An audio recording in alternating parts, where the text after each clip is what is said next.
Секојдневното палење на сува вегетација низ тетовските ниви во текот на март направи многу пожари на отворено, за што тетовските пожарникари алармираат дека гаснејќи таму губат време и ресурси за да интервенираат при појава на оган во објекти при што во опасност би биле доведени луѓе. Пожарникарите трчаа по запалени гуми кои се тркалаа по шумата над градот, а во населбата Дреновец таков пожар беше најблиску до куќите.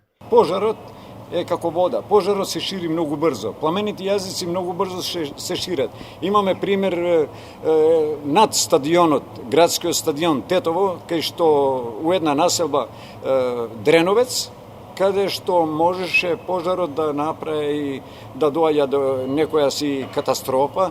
На враќање од интервенција еден камион останал без амортизери, удирајќи во легнати полицајци.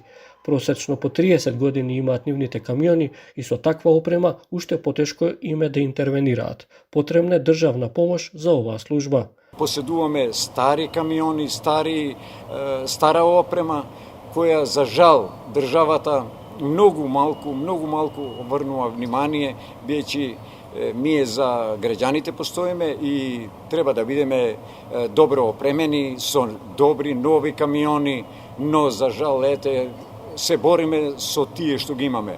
На над 1500 луѓе треба да има еден пожарникар. Тетово има 74 пожарникари за регион со околу 200.000 луѓе. За првите 3 месеци годинава имале 200 интервенции, но и неколку повредени пожарникари.